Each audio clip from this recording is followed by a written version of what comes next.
Amados, eu titulei essa mensagem como "Para onde você quer ir? Até onde você quer chegar?" Para onde você quer ir? Até onde você quer chegar? Lá em Mateus, capítulo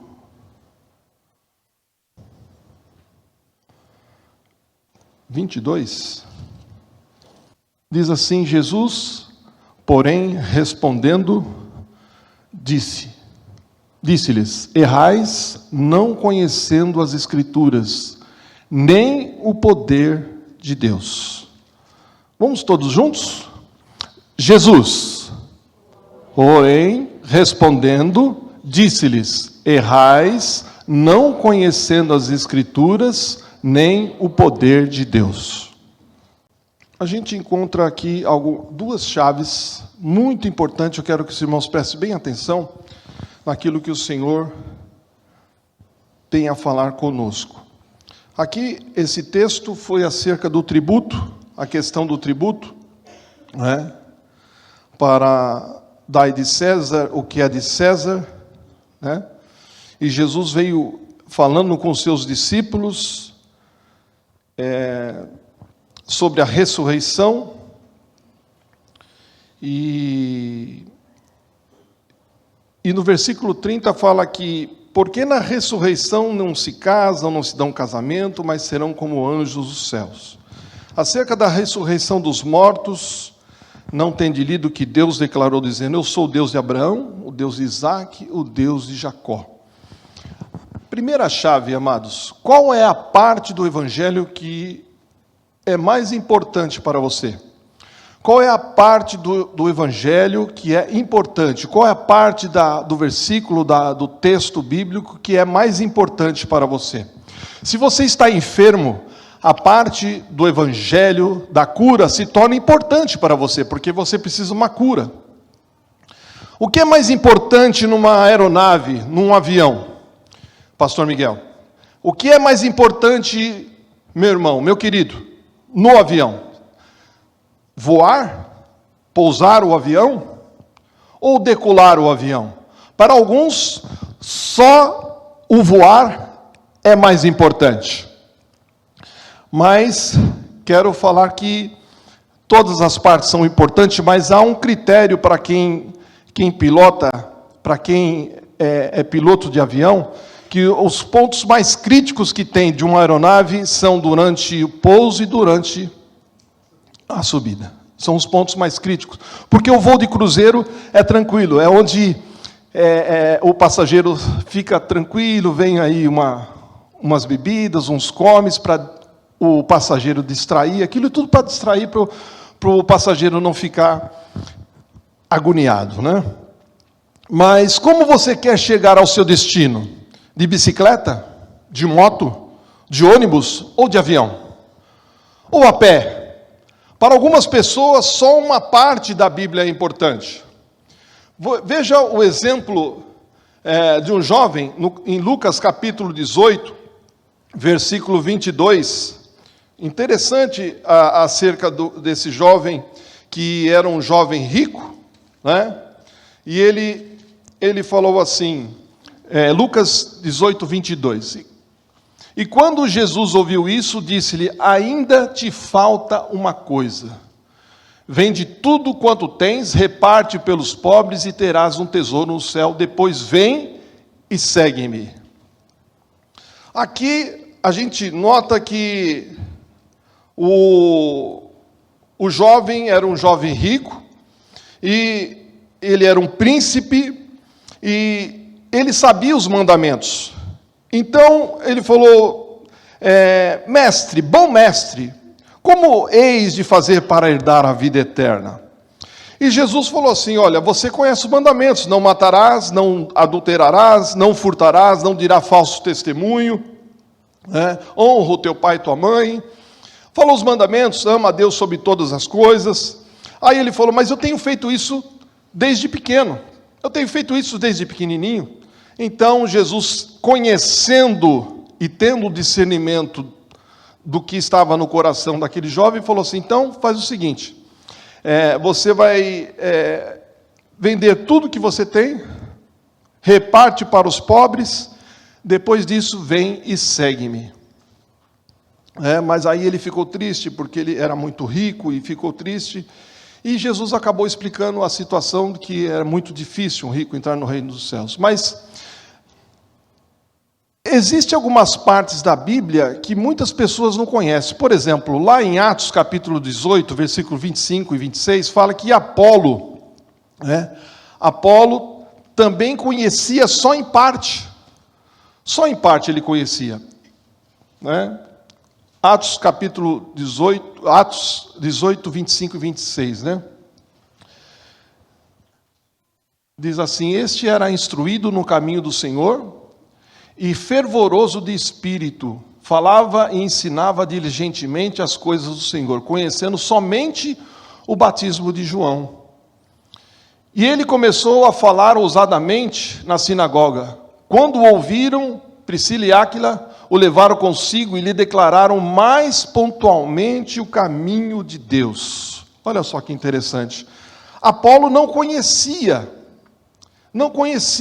totalmente a palavra do Senhor, não conhecia totalmente algo novo, E a Bíblia fala que esse Apolo, ele era fervoroso, mas ele conhecia só até o batismo de João.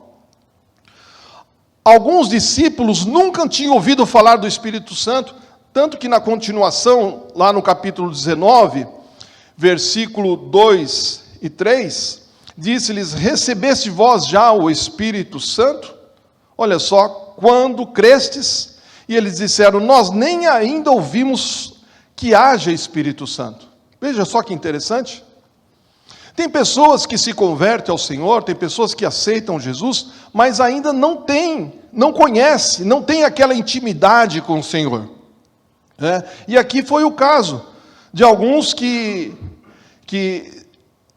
quando ele chegou lá em Éfeso, que não conheciam o poder de Deus, não conheciam a essência, o selo, a vontade do Senhor. E fala assim: em que sois batizados? No versículo 3. Então, e eles disseram: no batismo de João. Mas Paulo diz: certamente João batizou com um batismo de arrependimento, dizendo ao povo que cresce no que após ele havia de vir, isto é, Jesus Cristo. E os que ouviram foram batizados em nome do Senhor Jesus. Aqui é o único caso que nós vemos que houve um segundo batismo. Alguns que foram batizados por João, e esses que não conheciam a Jesus, não conheciam esse poder, essa essência, e foram batizados por Jesus. E impondo-lhes, Paulo, versículo 6, as mãos, veio sobre eles o Espírito Santo, e falavam línguas e profetizavam.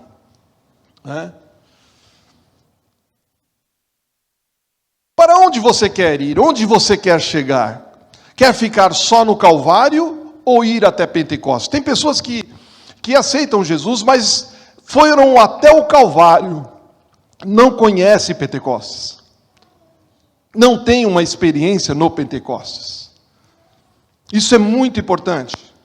Não fique parado. Quantos aqui são batizados com o Espírito Santo? Levante a mão. Boa parte não. Eu convido você, nesta manhã e durante essa semana, ou durante esse mês, que você tenha essa experiência do batismo com o Espírito Santo. É muito importante.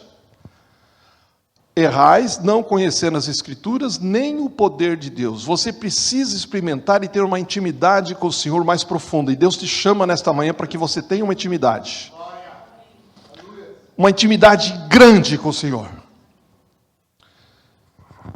Até onde você quer ir no Evangelho? Qual é a parte que você quer? Qual é a parte que você precisa? O alfabeto português e o alfabeto inglês tem 26 letras. Todas são importantes. Eu posso aprender A, B, C, D, F, G, A, B, C, D, F, G. Ou a Bíblia tem várias páginas. 1, 2, 3, 4 e vai embora. Até onde você quer chegar? Tudo depende de onde você quer chegar. Depende de você somente. Qual é a parte do Evangelho que você reconhece que precisa? Eu quero te falar nessa manhã que você nunca há de crescer. você nunca há de aprender acima daquilo que lhe é ensinado. Vou repetir. Você nunca há de crescer, você nunca há de aprender acima daquilo que lhe é ensinado. A tua vida para onde o teu aprendizado para. Há homens de Deus que não conhecem algumas partes da Bíblia. Eu não conheço, tem muitas partes da Bíblia que às vezes eu passo, nossa, eu não conhecia essa parte da Bíblia. Às vezes são detalhes, não é verdade? Qual é a parte do Evangelho que funciona? Toda ela funciona. Não é verdade? Qual é a parte que você crê? Você pode crescer no Evangelho o tanto que você quiser.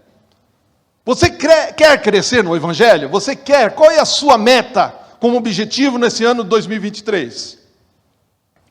É possível morrer? Partir para o Senhor e nunca ter falado em língua estranha? Sim. É possível caminhar e não dançar? Sim. É possível estar sentado e nunca correr? É possível. É possível ver e não ouvir? Sim. É possível ouvir e não ver? Também. Até onde você quer chegar no Evangelho? Eu posso parar nesse assunto se é só isso que quero aprender. Para aprender eu tenho que ter alguém que me ensine. E você precisa estar aberto para ser ensinado. Note lá em Atos capítulo 8, que interessante. Quando o etíope, o eunuco de Candace, no capítulo 8, versículo 26 a 31, ele estava ali caminhando, e o anjo do Senhor falou para Filipe, dizendo: levanta-te e vai para a banda do sul, a caminho que desce de Jerusalém para Gaza, que está deserto. E levantou-se e se foi, e eis que um homem etíope, eunuco, mordomo-mor de Candace, um homem muito importante, rainha dos etíopes, o qual era superintendente de todos os teus tesouros, e tinha ido a Jerusalém para adoração. E regressava e, assentado no seu carro, lia o profeta Isaías. E disse o Espírito a Filipe, olha só que interessante, o Espírito Santo falou a Filipe: chega-te e ajunta-te a ele, a este carro. E correndo Filipe, essa é uma mensagem rápida, correndo, ouviu que lia o profeta Isaías e disse: você entende o que você está lendo? Aí o que ele falou? Ele disse: como poderei entender se alguém não me ensinar? E rogou a Filipe que subisse com ele, se assentasse ali no carro, E aí começou a falar do profeta Isaías, e começou a falar do Messias, e a Bíblia fala que ele creu, e chegou até o batismo. Aí quando chegou no batismo, ele falou: eis aqui a água, o que impede de eu ser batizado? Então ambos desceram do carro, e Filipe batizou ele. Na hora, você vê que coisa tremenda, amados. Que mensagem extraordinária. Eles não estavam entendendo. Às vezes tem mensagem que você não entende. Você abre a Bíblia, às vezes você não está compreendendo. Quando você tiver mais intimidade com o Senhor, como é, pastor, que eu vou ter mais intimidade? Venha terça-feira. Venha terça-feira, Oração. É a chave, amados. Oração. Dobre os seus joelhos. Dobre os teus joelhos. E ore ao Senhor. Senhor, eu quero essa experiência com o Senhor. Eu quero o batismo com o Espírito Santo. Eu quero falar em línguas. Eu quero adquirir poder, Senhor. Tem demônio que só sai com jejum e oração. E o Espírito Santo vai começar a te dar visões. Vai começar a te dar sonhos. Os céus vão se abrir, você vai ter uma experiência sobrenatural com Deus. Veja bem, preste bem atenção nisso. Deus quer que você tenha uma experiência sobrenatural com Ele.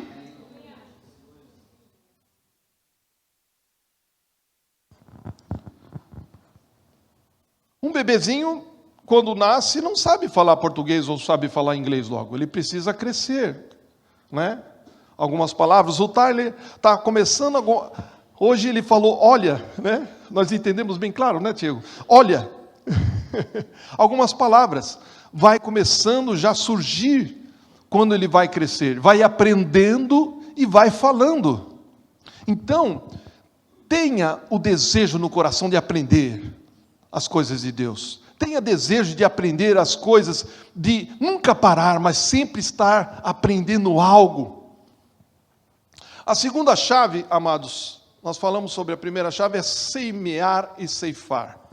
As leis da semente. Até que a revelação nasça, existe um tempo. A mãe chora, muita dor, o bebê chora, o marido regozija, mas a mãe precisa de um tempo para se recompor. A dor foi grande, talvez tomou anestesia, talvez tomou uma injeção pelidural, não sei, uma hack, mas ela vai ter um tempo para regozijar, ela vai ter um tempo por causa das dores de parto. Né? Então existe um tempo para se recompor e se aligar. Quantos querem a revelação de Deus que nasça? Quantos querem que a revelação de Deus nasça no coração? Quantos querem? Deus quer que a revelação deles nasça, cresça dentro do seu coração. Provérbios capítulo 12, versículo 11, fala assim: o que lavra sua terra se fartará de pão, mas os que seguem ociosos é falta de juízo. E Provérbios capítulo 11, versículo 25 e 26, a alma generosa prosperará, e o que regar também será regado. Ao que retém o trigo, o povo amaldiçoa, mas bênção haverá sobre a cabeça do vendedor. Olha só. Celebre, amados, celebre. Isso é muito importante, veja bem que nós vamos estar falando nesta manhã. O pastor Wagner já disse no sermão da semana passada, falou aqui, agora há pouco, acerca das ofertas. Nós vamos falar um pouquinho. Celebre o momento da oferta. Não fale, não dê o que eu vou sentir. O que eu senti eu vou dar. Não. Tem muita gente indo para o inferno que está sentindo alguma coisa. Né? Tem muita gente, então, tenha o desejo no coração. Tenha um desejo ardente no coração. Né? Isso aí tem que brotar dentro do coração. Separe o dízimo da oferta. Não misture as sementes. Dízimo e oferta são sementes. O dízimo é diferente da oferta. O dízimo, como o pastor já disse aqui, é um ato de obediência. Né? A oferta que você está fazendo é uma documentação desse amor. A oferta é um tipo de um investimento. A oferta não deve começar enquanto o dízimo não retornar. Obediência em primeiro lugar, depois o sacrifício. Amém, amados? Primeiro a obediência. Ninguém é obrigado a ter que dar o dízimo. Não. É obediência, é um ato de obediência. Né? Então, depois que vem o sacrifício. Os irmãos compreendem isso? Amém. A minha semente não garante a minha colheita. A minha fé garante a colheita. Em 1 Reis, capítulo 17, aprendemos uma revelação muito importante. A viúva olha para Elias: eu estou para morrer. Se eu der a minha comida para você, é tudo que eu tenho. Seja feliz, esta é a última comida que você dará na obra de Deus. Olha, nós vamos morrer, é comermos e nós vamos morrer, não tem mais nada. Né? Ela tinha uma semente, mas não esperava uma colheita. Olha que interessante. Ela tinha uma semente, mas não esperava uma colheita. Antes de vir para cá, eu falei assim: pastor Miguel, não esquece de tomar água. Eu já senti aquela coisinha, falei, já vou tomar uma aguinha para não... Né? Eu nunca encontrei um cristão, um crente, que não esteja disposto a plantar. Quantos estão dispostos a plantar? A natureza de Deus quer dar, mas a natureza do ser humano segura e o diabo rouba. Não é dar. Quando você planta, não é para eu vou pagar isso, pagar conta, luz, telefone, o programa de rádio, e não é uma troca. Você tem que esperar uma colheita. Lá em Êxodo, capítulo 23, versículo 16, fala: guardarás a festa da cega dos primeiros frutos do teu trabalho, que houver de semeado no campo. Guardarás a festa da colheita à saída do ano, quando tiveres recolhido no campo os frutos do teu trabalho. Isso lá no deserto era uma ordem, houve várias ordenanças lá no deserto. Elias não compartilhou a sua necessidade com a viúva. Ele explicou a ela qual eram os benefícios. Ele não disse o ribeiro secou. O corvo não trouxe comida para mim. Eu quero te explicar, quando você plantar essa semente, o que vai acontecer. Né? Pega um envelopinho da igreja, coloque uma oferta especial para a casa de Deus. Uma coisa nós fizemos essa semana, eu tinha antes de vir para o Brasil, mas a Rebeca até comprou. Pega uma foto,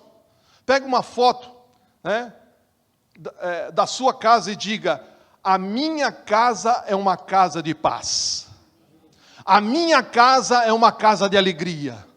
A minha casa é uma casa de bênção. A minha casa eu sinto a presença do Senhor. Assim como é na casa do Senhor, é na minha casa. Aleluia! Diga comigo, a minha casa é uma casa de paz. Diga comigo, a minha casa é uma casa de paz. A minha casa é uma casa de alegria. A minha casa é uma casa de bênção. A minha casa, eu sinto a presença do Senhor. Assim como é na casa do Senhor, é na minha casa. Mais uma vez para ficar bem forte agora. A minha casa é uma casa de paz.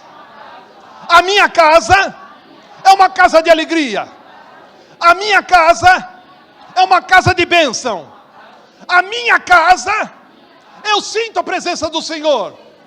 Assim como é na casa do Senhor, é na minha casa. Aleluia! Aleluia! O milagre está passando diante de nós todos os dias.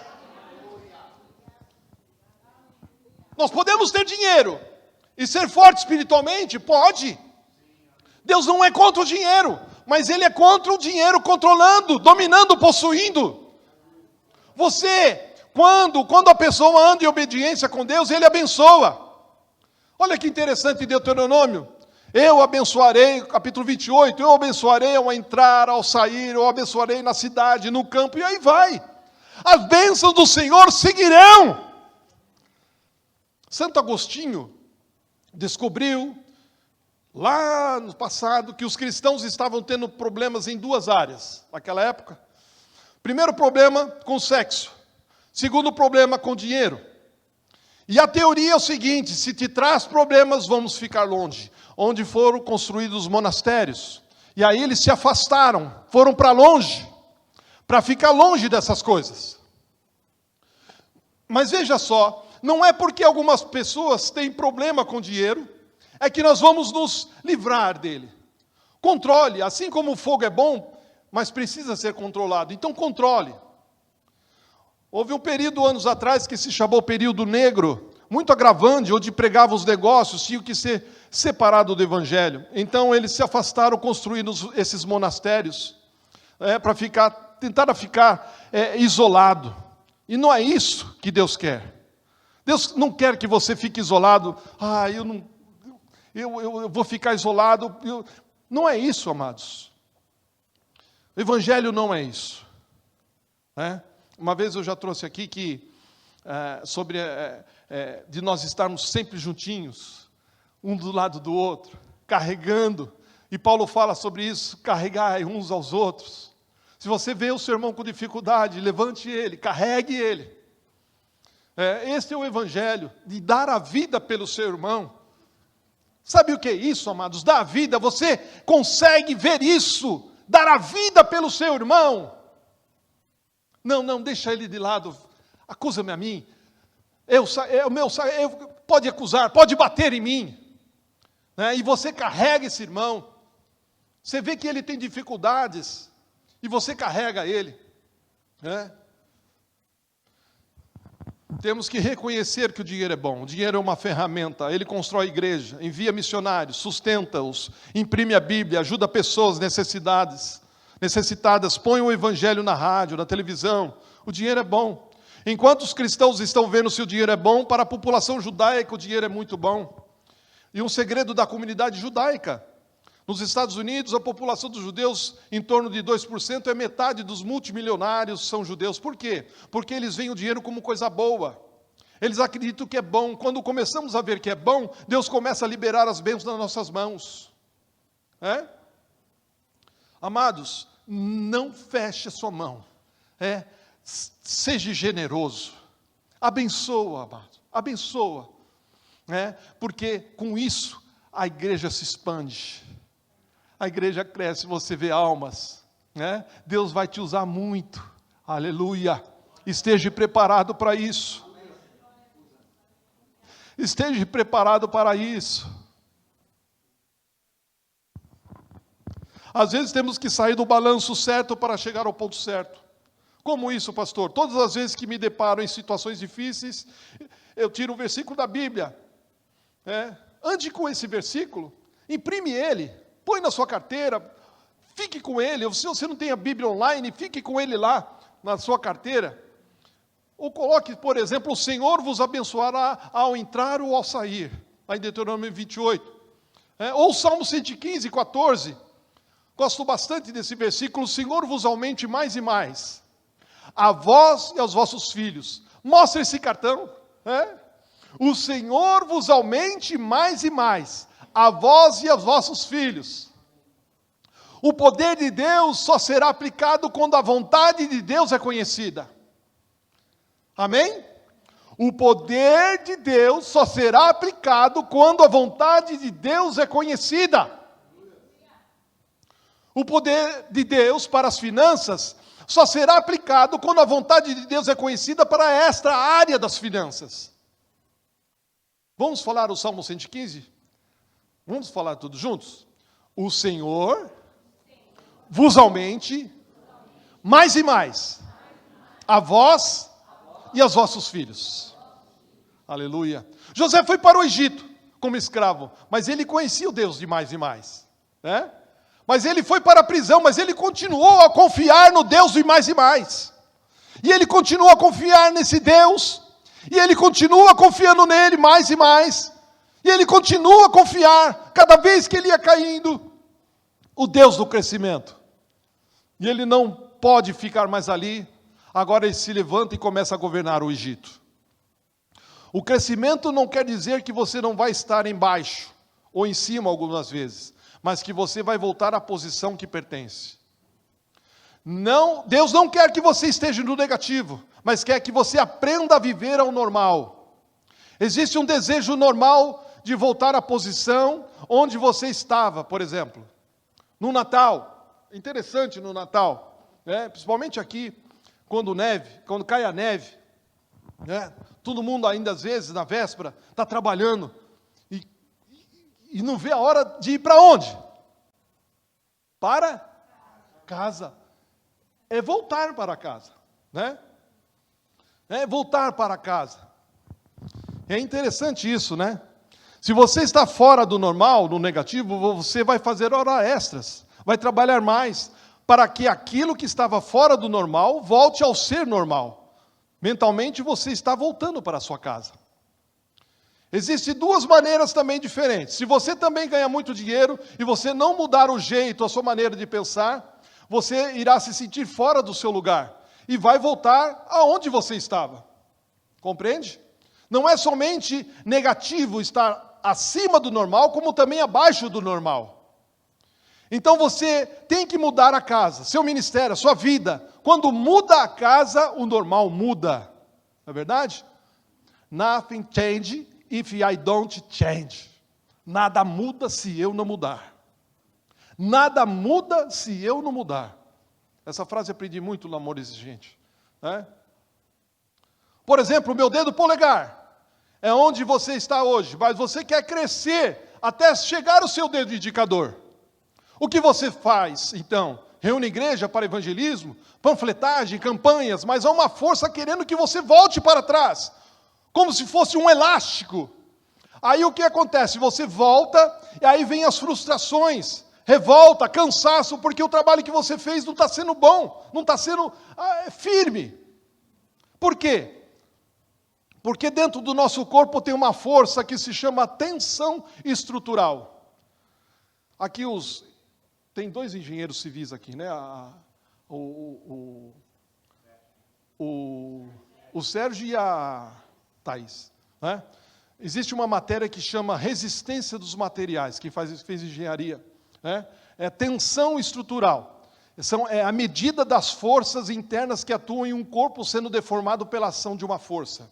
Você atua num material até ele se quebrar, até ele vai ter um ponto de rompimento, é uma tensão estrutural. Né? Mas, até certo ponto, às vezes se você deixar esse material, dependendo da elasticidade, dependendo da dureza desse material, ele volta ao seu estado, ele continua, porque não rompeu. Tem os testes destrutivos para isso. Bom, a tensão estrutural é que faz que os nossos músculos voltem aonde ele deveria estar. Eu posso segurar o meu braço numa posição apenas por um período. Depois ele voltará aonde ele pertence. Vocês lembram de Moisés quando levantava as mãos para o alto dos céus? Vocês lembram disso ou não? O que aconteceu? Cansou. E aí o que teve que fazer? Cada um segurou o lado, para que as mãos, porque cansa você ficar. Cansa você ficar com as mãos levantadas. Então volta ao normal, à posição normal. Os irmãos estão me entendendo ou não? Amém? Você deve crescer por um período e depois voltará. O que eu devo fazer é exercitar. Exercite o dedo. Né? Um dos segredos é reconhecer que a sua vida sempre vai se mover na direção dos pensamentos que dominam a sua vida. Na vida você não atrai aquilo que quer, mas você atrai aquilo que você é. Qual é a melhor maneira de ter crescimento? Não é apenas ter planos, não é fazer hora extras, tudo bem por isso, trabalhar bastante também não tem nada a ver, é bom isso. Então qual é a melhor maneira de ter crescimento? É ser você mesmo o crescimento. É ser eu mesmo o crescimento. Se eu fazer, qual é a grande questão? O que é mais importante, o que eu sou ou o que eu faço? Nós somos seres humanos ou fazer humanos? Qual que é? O que diz? Qual é o seu nome? Disse Moisés. Meu nome é Eu Sou, disse Deus. Qual é a melhor maneira de fazer amigos? Qual é a melhor maneira de se fazer amigos? Não é sair pelo caminho e dizer, ei, você quer ser meu amigo? Né? Como é a melhor maneira de fazer amigos? Ser amigável. Eu tenho que ser amigável. Agora, se você é grosso, não sabe falar direito, é ríspido, como é que você vai fazer amizades? Como é que você vai fazer amigos? Se você se fecha, como é que você vai fazer amigos? Então, seja amigável. Quando eu me torno amigável, eu vou atrair amigos. Se eu quero ter crescimento, qual é a melhor maneira de ter crescimento? Não é dizer, me dá crescimento. Você tem crescimento para me dar? Não. Não é escrever planos de crescimento. Nada contra isso. Mas é se tornar crescimento. Aquilo que você é, será aquilo que você irá atrair para você.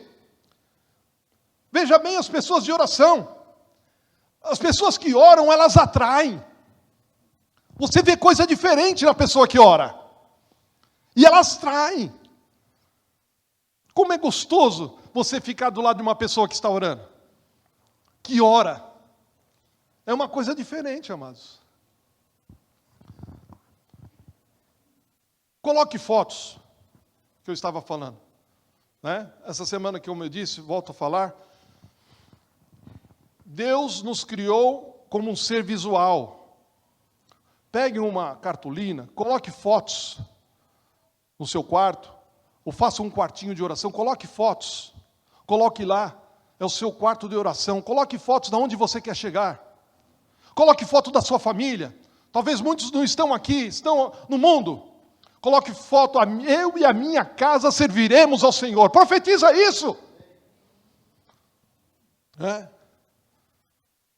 é visual, né? Se eu disser uma palavra que você vai ouvir, visualizar, aquilo que eu falar, você já vai logo identificar. Se eu falar Coca-Cola, você vai ver uma latinha vermelha. Né? Se eu falar um hot dog, você vai... Né? Nós tratamos com visual. Mas não é visualização, não é um programa neurolinguístico, não. Exemplo, ele não apenas disse, você terá muitos filhos, em Gênesis capítulo 15, versículo 5. O que foi Deus falou para Abraão? Abraão, olha para cima, olha agora para os céus e conta as estrelas. Conta as estrelas, se podes contar. e disse-lhes: assim será a tua semente. Você pode acreditar nisso ou não? Aleluia! Você olhar para a foto da sua família e dizer: eu e a minha casa serviremos ao Senhor. Aleluia! Glória a Deus! Aonde você quer chegar? Até onde você quer ir? Jesus estava falando aos seus discípulos, e tem muitas pessoas lá fora que precisam ser salvas. E ele não só falou isso, mas mandou levantar os olhos, lá em João 4,35. Ele levantou os olhos e ver os campos, as terras, comparando com os discípulos. Olhe, levante e veja as terras. Jesus também falou lá em Mateus, capítulo 6, versículo 26, olhai para as aves dos céus, que não semeiam, nem cegam, nem juntam em celeiros, o vosso Pai Celestial os alimenta, não tendes muito maior valor do que elas. O versículo 28, a parte B, olhai para os lírios do campo, como eles crescem, não trabalham, nem fiam. Amados, existem sinais eletromagnéticos que passam por nós, fazendo que lembremos das coisas negativas da nossa mente. Agora está passando por você e por mim várias mensagens eletromagnéticas, várias, que capta no seu celular, capta aí no seu aparelho, e capta na sua mente também, porque nós temos energia, e vem mensagem negativa que às vezes nos afeta, quer nos derrubar, quer nos deixar lá embaixo. E se você não se apropriar da palavra de Deus, não visualizar aonde você quer chegar, você será abatido. E no dia da angústia, no dia da luta, você vai ficar prostrado. E não é isso que Deus quer. Deus quer que você seja forte. Deus quer que você seja corajoso.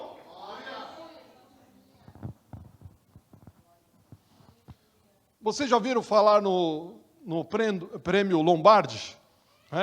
Vence do treinador lá nos Estados Unidos, Vince Lombardi. Era um grande treinador de futebol americano. Esse treinador passava só os lances errados e o time perdia.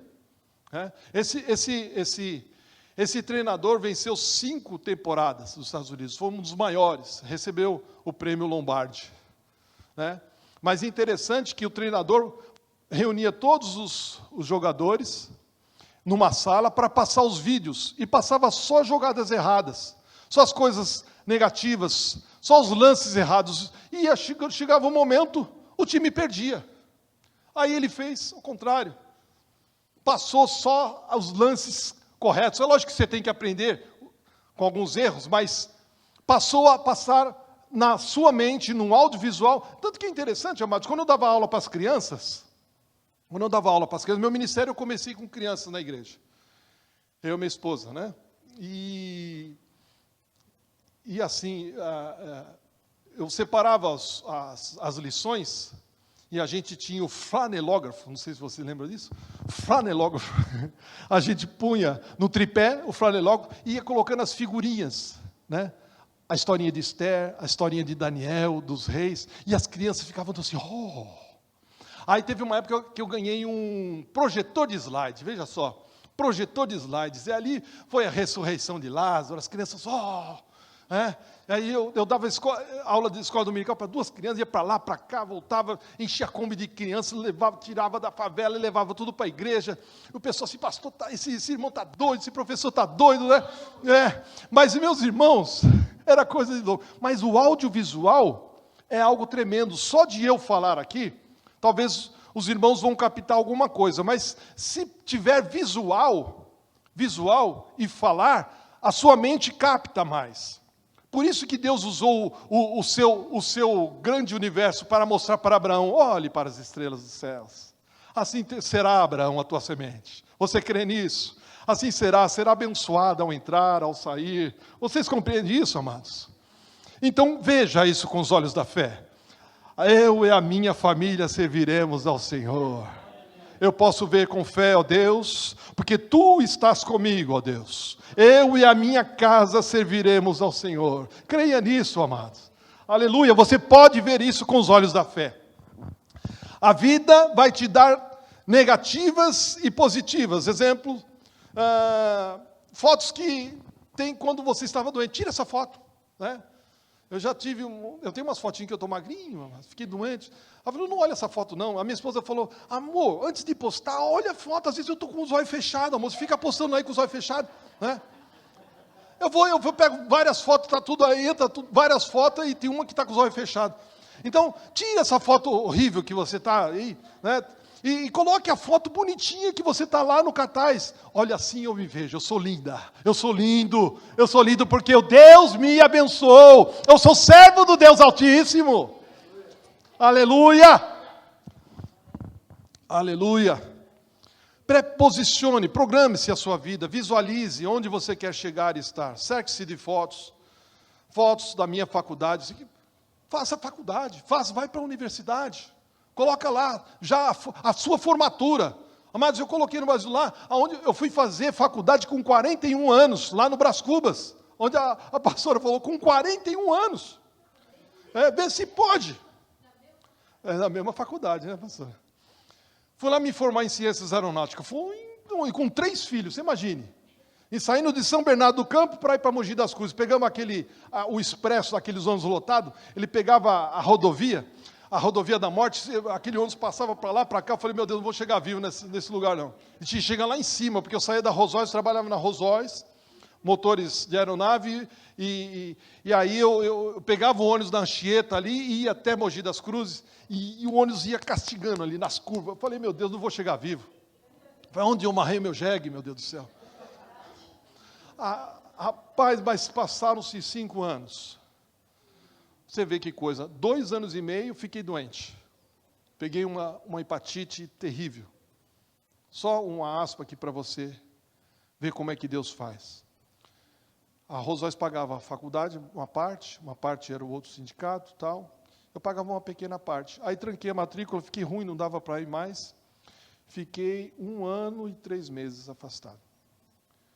Doente, em depressão, caí de cama, já era pastor, estava pastoreando a metodista nessa época, metodista livre, não queria levantar da cama. E aí, o que aconteceu? Meu cunhado foi lá em casa, Miguel, levanta, rapaz, que é isso? Sabe aquela historinha que eu contei do porquinho, né? Do cavalo, levanta. Então, aí, levantei, amados. Eu fui para, você vê que coisa, né? Eu fui para a igreja, estava em construção, cheguei na igreja, as obras, enviaram missionários daqui do Canadá, lá para a Metodista Livre, lá em São Bernardo. Eu vi umas senhoras de 80 anos carregando bloco, amados. Eu falei, como que negócio é esse? Eu na cama, e vendo essas senhoras trabalhando, isso não está certo. Arregacei as mangas, amados. Saí da minha cama e fui trabalhar na construção da igreja. E ali houve um milagre, Deus curou-me. Hepatite C não é fácil, não. Não é fácil, não. Aliás, eu tive 2 hepatites. E eu estava tomando interferon, ribavirin, não esqueço até hoje os nomes. E ali sarou, amados. Fui no médico, falou, você está zerado, zerou a contagem lá, né, de coisas, zerou, graças a Deus. E voltei para a faculdade. E a foto que estava lá no cartaz, eu me formando, concluí a faculdade. Aleluia. Vi a formatura. E olha, tem mais, hein? A foto que eu coloquei lá, ainda está na minha memória, está aqui. Eu e a minha casa serviremos ao Senhor. Eu creio nisso. Tem um filho meu que está um pouquinho afastado, mas Deus vai trazer ele, porque eu já posso contemplar, e Deus já falou no meu coração, ele vai vir. Aleluia, nós serviremos ao Senhor. Você pode ter um familiar que está lá longe, ou está na rua, ou que está afastado. Creia que o Senhor vai trazer ele. E você possa transmitir isso, creia nisso. Aleluia. Cerque-se então de fotos lindas, né? Maravilhosas lá, e creia nisso aí. Meus filhos fazem parte da minha vida, eu compartilho com eles as minhas coisas. Tem um certo período da nossa vida em que as circunstâncias querem nos envolver. Se as circunstâncias te envolver para que você não faça a vontade de Deus, o diabo vai te envolver para que você não faça a vontade de Deus. Tenha um momento em que você diz, circunstâncias, não vai mais me controlar, mas eu vou estar debaixo da vontade de Deus. Creia nisso, esteja dentro da vontade de Deus, para que Deus faça a vontade dEle, que a vontade do Senhor que prevaleça. Você já perguntou para o Senhor, qual que é a tua vontade, Senhor? Senhor, qual que é a tua vontade? O que tu queres que eu faça, Senhor? Faça essa pergunta para Deus. Faça essa pergunta. Vocês querem ver a igreja cheia? Querem ver a igreja cheia? Coloque na sua casa lá a foto da Trinity. Eu vi a foto da Trinity. Que igreja linda aqui, né? Esse espaço é tão lindo. Você olhando de lá, meu Deus do céu, uma coisa maravilhosa. Né? E aí você coloca lá. Coloca a igreja cheia. Olha, eu vejo pela fé a igreja lotada de almas. Mas Deus vai usar quem? Eu e você. Deus vai usar eu e você para sair nos campos, para falar o evangelho. E Deus vai escolher mesmo, escolhe mesmo. Seja ousado. A chave para ter crescimento é plantar. Plante. 2 Coríntios capítulo 9, versículo 6. Semear grande para colher grande. Você deve dar de maneira que onde você quer estar, não onde você está hoje, né? Mas aquilo que Deus vai fazer amanhã. Deixe que a sua maneira de doar te siga. Se um fazendeiro quer ter uma grande colheita, qual é o segredo? Plantar mais sementes, não é verdade? Você tem que dar antes de receber. Então plante uma semente, que você vai ver o que Deus vai fazer. Amém, amados? Amém? Plante essa semente. Deus vai fazer algo tremendo. Vamos colocar de pé.